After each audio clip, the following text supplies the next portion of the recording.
Hey, Jank here. I have been requested to review Brazilian Root a few times. Not too much, it's a very underground game, but the people that wanted me to review it really wanted me to review it. And when I looked at the Steam page, it had mostly positive reviews. They're almost all in Portuguese, so that really doesn't help me, but hey, they're mostly positive, so people like the game. It has to be good, right?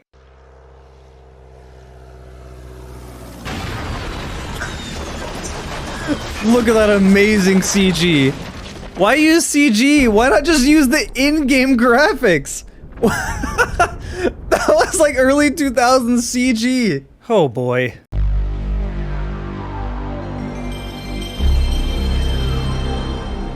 As I mentioned, Brazilian Root was made by a two-man team in Brazil. It's hard to be rough on an indie game of this scale. With that said, the positive reviews are very misleading. I really get the impression that this game started as an indie film project and not a video game project. Almost every cutscene is a live-action cutscene. Not that that is a problem, the cinematography is actually quite good. It is all in Portuguese as you would expect since it comes out of Brazil, so I can't understand what they're saying, but there are English subtitles. With that said, if you tell people you are streaming a Brazilian game, you are going to get a bunch of Brazilians in your Twitch chat, and almost every single one of them were talking about how bad the voice acting was.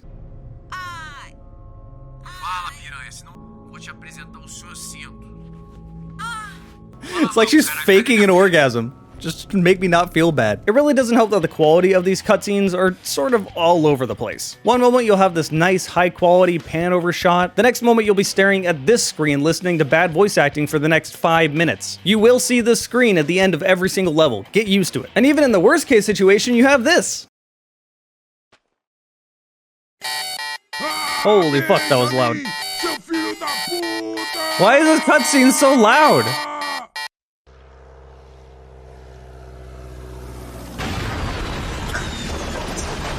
Look at that amazing CG. Why use CG? Why not just use the in-game graphics?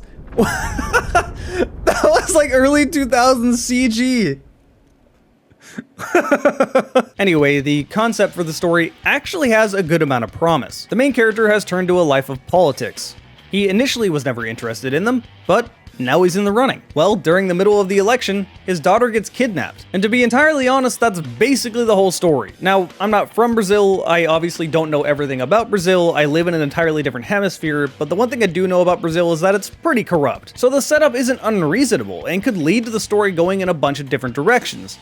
Unfortunately, the direction they went with is basically Brazilian Punisher. Yep, this is a revenge story. This dude tracks down lead after lead, murdering hundreds and hundreds of people in the process, extra murdering the person in question, and what's supposed to be the big twist about 75% of the way through the game is that the person he's running against in the election was the person who kidnapped his daughter. No shit, how is that a twist? Anyway, you track down this governor that abducted your daughter, get shot 3 times in a cutscene because, you know, all those bullets you took in the middle of the game was no big deal, but suddenly, now that you're in a cutscene, oh man, you gotta watch out for them bullets. The game tries to dial up some suspense by letting the player think that he just got shot in a cutscene and killed, when in all reality, it was the police sniper that shot the dude that abducted his daughter, and in the end of the day, he wins the election and everybody loves him.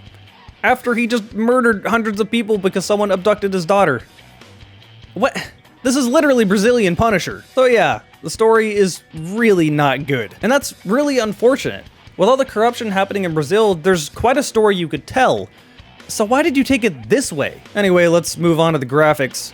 Surprisingly, this game runs on the CryEngine of all engines. Not that you'd really be able to tell in quality though. Textures are acceptable, but where this game really starts getting into some trouble are the animations and the sound quality. You are mostly going to be listening to the same drum beat over and over the whole game, and the gun sound effects really don't sound any better.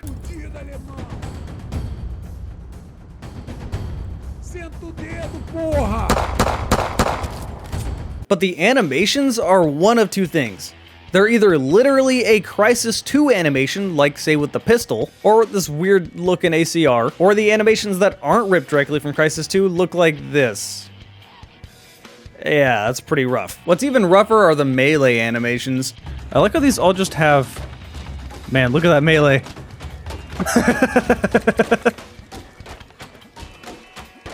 It's beautiful. Tilt the screen a little bit. You killed him. The thing I noticed immediately about the graphics though is that you can't change anything. You go to the graphics settings and that's it. That's all you got. You go to the game settings and this is it. This is all you got. This is a really big problem for two different reasons. The first one is that, oh my god, this motion blur is awful. Why? Why is this so strong? And why can't I turn it off? The other problem is that there is definitely some form of mouse acceleration and it makes aiming incredibly difficult. This game is very underground, so there's not really much help online in trying to fix this. I didn't really see an INI file that I could edit, and any help online is in Portuguese anyway, so that really doesn't help me. You also can't change your controls. For the most part, these controls are actually pretty default, WASD to move, shift to sprint, stuff like that, but there's two I'd like to change. The first one is that V is melee, which is a little too far away. I prefer to have that on middle mouse button. But the bigger problem is that C is crouch. Why did this become the standard? Control is objectively a better button to put crouch on. With C, you have to let go of the movement keys to crouch. With control, you don't have to. It's just better. It started with control. It should have stayed there. Why did it go to C? I don't entirely fault them here. I mean, CryEngine is not that easy of an engine to work with. I'm not really sure why a two-man team would pick this up as one of their first projects. Really, though, the biggest problem is that the game's quality visibly drops throughout the game. The first level will see you in Rio de Janeiro, which is sort of mandatory of a game in Brazil at this point. You know, and it looks fine. Honestly, the gameplay isn't particularly great, but it looks fine. But as the game goes along, these levels get worse and worse quality. This is the last level of the game. What am I looking at? This looks like a test level. It's just a big square with some plants. Also, apparently this big evil governor has a giant dragon statue on top of his building, for reasons.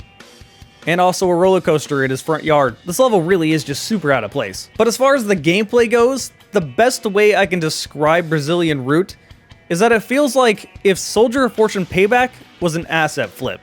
And that's not a compliment. Like seriously, this game almost feels identical to Soldier of Fortune Payback. Every enemy in the game is entirely the same. And while there is an okay selection of guns, they show you all of them on the first level.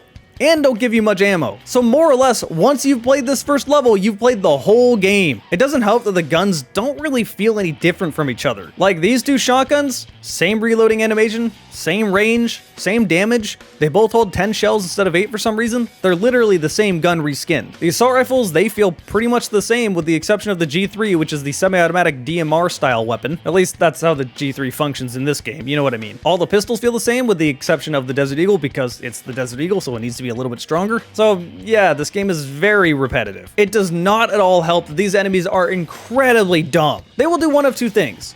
They will stand there shooting at you. Does not matter if they have a shotgun and they're 200 feet away and they can literally do no damage to you. They will just stand there and shoot at you, or they will run straight at you. That's it. They don't try to duck behind cover. They don't try to do anything special. It feels like this was the default AI in the CryEngine. Like they have no sense of self-preservation. AI in this game makes Call of Duty's AI seem amazing. Oh, they really can't see me. Can I shoot them through this? Nope, they just have no idea I'm here.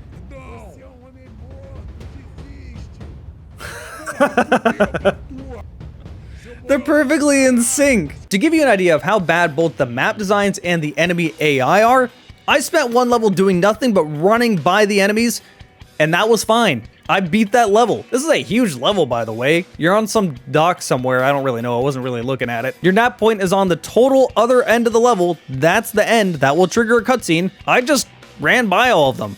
I mean, I did stop to shoot a couple of them, but that's all I did. They never really threatened to kill me. They didn't chase after me.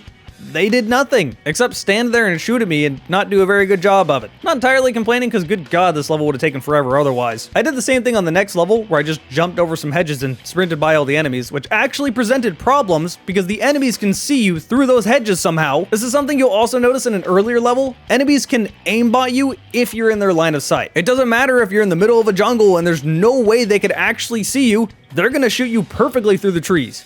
It gives me Far Cry 1 PTSD. But this is really a problem in that last level with all those hedges everywhere. There was also many times where enemies were just shooting at me right out of a cutscene.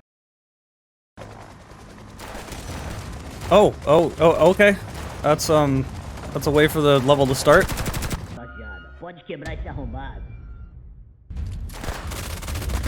Oh, cool.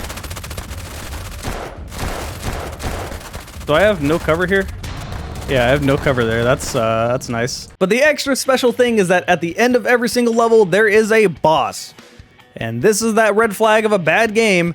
This boss has a bunch of health for absolutely no reason at all. They don't look any different. They're not in a vehicle. They don't have a whole bunch of extra body armor or something. They look like anyone else, but they can soak up 1 billion bullets comparatively. This game also does that thing in front of every boss where you have some dramatic dialogue even though you're standing in the open and you can just shoot each other. It's always the same thing anyway. Give me back my daughter. Where's my daughter? I'm gonna murder you. Except it's said in a lot more colorful, extremely edgy vocabulary, including some homophobic slurs, so there's that. And the best part about this is that the moment they die, everyone else around them dies too, for no reason at all. All right, let's just go.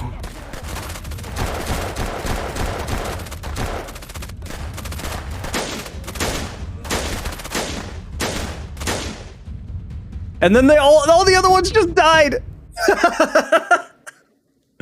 They were all linked. And once you beat that boss battle, you go to the next level to do it all over again. It's just kill a bunch of enemies, kill a boss, go to a new level, kill a bunch of enemies, kill a boss, rinse and repeat. So yeah, I don't want to be too mean considering this is a really small scale indie project, but I've seen projects of the same size that are way better. I just have to be honest when I say that this game is really bad, and I have a hard time coming up with any positives about it. I can only assume that all the positive reviews on Steam are from people supporting other Brazilian projects. Or maybe a bunch of bots, I don't know. Curiously enough, the developers do reply to Steam reviews. One review in particular caught my eye. Someone left a review saying that the AI is terrible and pretty much everything I've said in this video, because those are glaringly bad flaws, and the developer's response is pretty defensive. You are not in God mode, you also don't have checkpoints at every single corner of the level, as seen often these days. As you can see in our Steam webpage, we clearly state that it's a hardcore experience, so why did you buy it? Of course you will be frustrated. As you can see in other reviews, people like challenges like our game. So you are reviewing a game you don't like, right? We are here to get feedback of players that want to help development process of our game. Bro, this isn't a forum, these are reviews. I don't think you understand how this works. Like it or not, once you put a product up on the market that people can buy with their own money, you are going to face their criticism, and you are going to have to deal with that. But that makes me curious, what does the fine print say in their Steam page? A hardcore FPS for hardcore gamers. I wouldn't exactly call this game a hardcore game by any means. It's not even that difficult. Only one checkpoint per level. Hard? Sure. That's not hard, that's just artificial difficulty. How is that a good thing? Die many times until you know the levels and enemies. That's just trial and error. Again, that's not a good thing you sell your game on. I think they went back on these points because when I played it, there was definitely more than one checkpoint and it really wasn't hard at all. This game is also very short. I don't know if I got the new world record, but it only took me about 2.5 hours to beat.